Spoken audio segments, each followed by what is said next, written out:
Hello, hello. Welcome or welcome back to another episode. I'm Jean, and today I have this jar. This is a jar full of questions.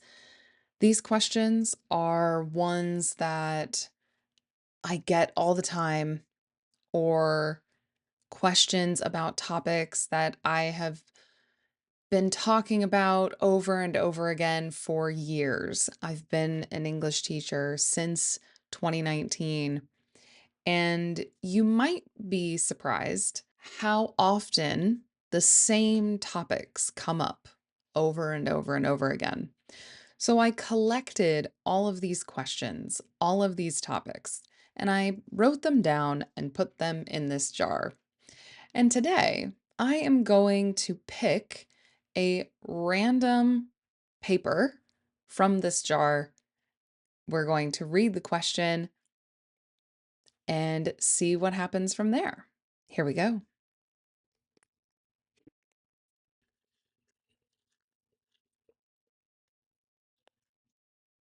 Okay, the question is perfectionism stopping you from becoming fluent?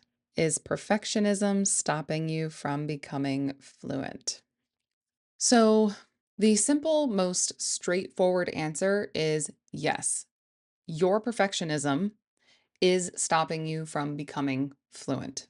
The reason is because of the impact that perfectionism has on your general mindset and the subsequent effects that has on your ability to learn.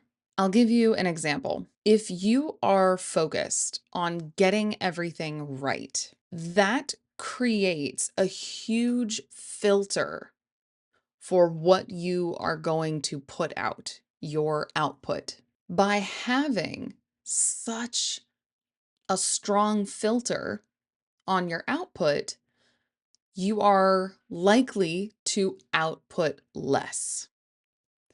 And the thing about learning a language is that language learning is essentially a numbers game. What I mean by this is the more you put out, the more feedback you get, the more data you have about your current understanding and abilities. So when you have a very strong filter in place because you are worried about being perfect or getting it right, you are outputting less, which means you are getting less feedback and therefore less data on your current understanding of English and your current abilities. So, your perfectionism is making your progress slower. Can you still progress even with perfectionism? Yes, but it will be so much slower. It will be slower, it will be more painful because that's another side effect of perfectionism is the self-judgment that comes with it. And this is what I mean about perfectionism having an impact on your mindset, which then impacts everything else. If you have a very judgmental view of yourself, especially of your English, this is a very negative feeling. It's a very negative mindset. And there's actually a lot of interesting research about the impact of this type of mindset, this type of negativity on your ability to learn. There's this idea within the field of second language acquisition, which is the science, the study of how people acquire additional languages after their native ones. There's an interesting idea in this field about the relationship between your emotional state and your ability to learn. The general idea is that If you are very anxious or very stressed, nervous, if you're in a very negative emotional state, your ability to learn actually goes down. And I believe this is actually called the affective filter hypothesis. I'm going to double check that. So, a quick Google search confirms what I said. This is called the affective filter hypothesis. And I did not realize that it is actually part of Stephen Krashen's research. Stephen Krashen is a huge respected name in the field of language acquisition. He's the one who also came up with the idea of comprehensible input. So, the affective filter hypothesis suggests that your emotional and psychological states act as a filter that can either help you or stop you from learning a language. So when these states, these emotional, these psychological states are very negative, it creates something like a mental block. And perfectionism, especially, is a very negative mental and emotional state to be in. First, let me say, what is perfectionism? What is it? What does it mean? What does it mean to be a perfectionist? So, perfectionism is the concept, the idea, and a person who has the qualities of that idea is a perfectionist. So, there's a magazine called Psychology Today, and Psychology Today defines perfectionism as setting, working toward, and becoming preoccupied with idealized goals that are unrealistically ambitious. Let's break this down a little bit.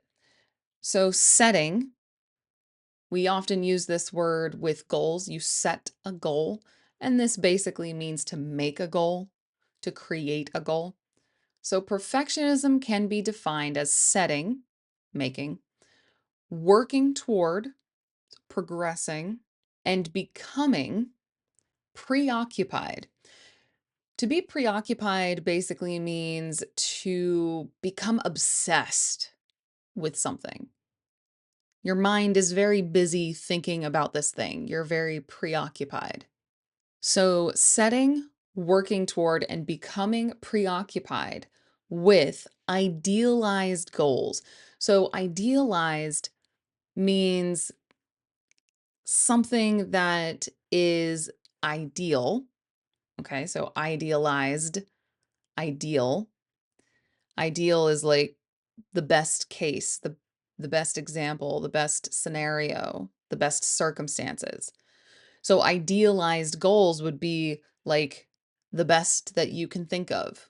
Setting, working toward, and becoming preoccupied with idealized goals that are unrealistically, so unrealistic. When something is unrealistic, it means that it's not likely to be achieved. It's unrealistic. So, for example, I'm 31 years old. If I set a goal to become an astronaut, that's pretty unrealistic. Is it possible? Sure, I suppose. But is it likely? Not really. Not really at all. So, if I wanted to become an astronaut, that would be an unrealistic goal. So, setting, working toward, and becoming preoccupied with idealized goals that are unrealistically ambitious. So, ambitious is the adjective form of ambition, which basically means the very, very strong desire or determination to achieve something. Usually, it's to gain things like fame or power or money. Typically, not always. So, psychology today defines perfectionism as setting, working toward, and becoming preoccupied with idealized goals that are unrealistically ambitious. So, we can apply this to language learning. What would perfectionism look like in language learning? Perfectionism in language learning looks like expecting yourself, giving yourself a goal to become fluent in a month. That's a really good example of an unrealistically ambitious, idealized goal. So, setting a very high goal for yourself, like becoming fluent in 30 days, or becoming fluent without making so many mistakes, that's another overly ambitious, idealized goal. We have this expectation that, oh, I can't make mistakes or I shouldn't make mistakes. Especially perfectionists also think that because I learned this rule before, therefore I should never make the mistake again. I see this with several of my students. Several of my students believe that because they learned a grammar rule in the past, they should always use that grammar rule correctly. And that is quite simply an unrealistic expectation. That's an unrealistic goal. It's going to take time to build up the repetition required for mastery, required for fluency. It will take time because it takes time to put in that repetition. Another thing that psychology today talks about is perfectionists tend to develop such high expectations of themselves that they can become harshly self-critical. Now, this is exactly what I was saying. This judgmental, critical mindset toward yourself that is not helping you. It is not helping you at all to do this.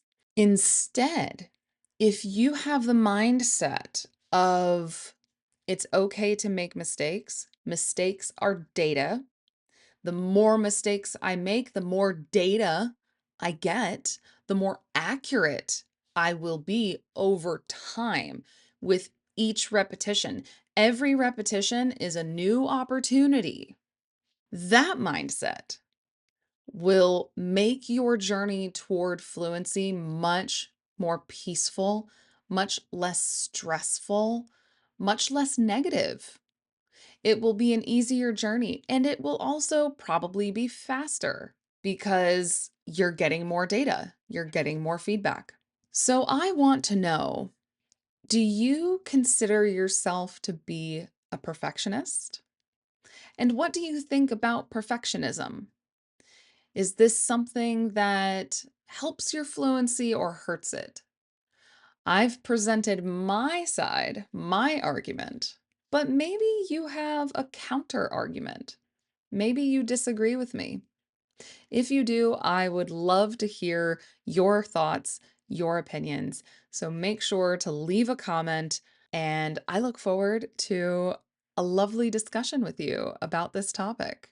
As always, thanks for listening. Until next time, bye.